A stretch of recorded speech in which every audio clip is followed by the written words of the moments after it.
अखन अहाँ सब सुन रहल छी वायरस केयर के शानदार प्रस्तुति। प्रेम से बोलिए सरस्वती मैया की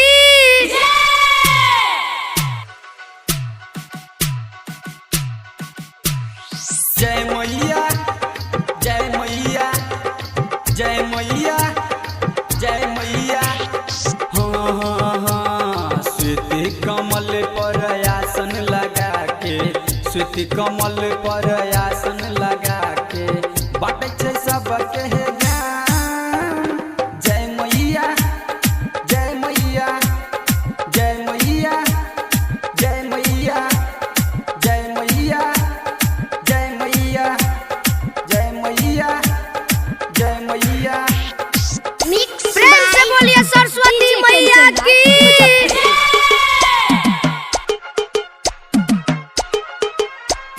जय मैया जय मैया जय मैया जय मैया। हे यो हाथ बिना धेने छै ज्ञान बरसेने छै मिथिला में मैया आइ एलैया यो।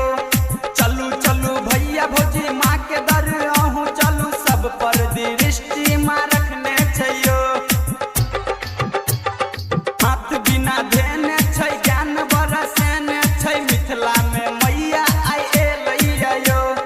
चलू चलू भैया भौजी माँ के दर अहूँ चलू, सब पर दृष्टि माँ रखने छै यो। बिना बजा के अज्ञानता मिटा के, बिना बजा के अज्ञानता मिटा के सबके बाँटै छै ज्ञान।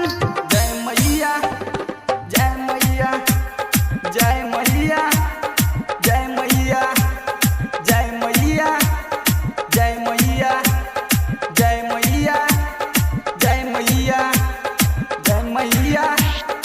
मिक्स बाय प्रेम से बोलिए सरस्वती मैया की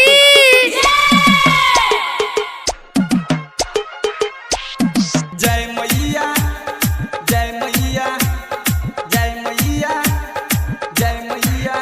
हे यो चरण पखारू माँ के आरती उतारू माँ के लया पूजा के कमल के फूल, आसन लगा पूजा के दियरी राखू जरा के माफ करथिन मैया अहाँ के भूल। चरण पखारू माँ के आरती उतारू माँ के लया पूजा के कमल के फूल, आसन लगाऊ जाके दियरी राखू जरा के माफ करथिन मैया अहाँ के भूल। राम शंकर भारती गवैया के मैया, श्याम सुंदर राइटर करनवो के मैया बना दे सटार। जय मैया जय मैया जय मैया जय मैया जय मैया जय मैया जय मैया जय मैया जय मैया जय मैया। प्रेम से बोलिए सरस्वती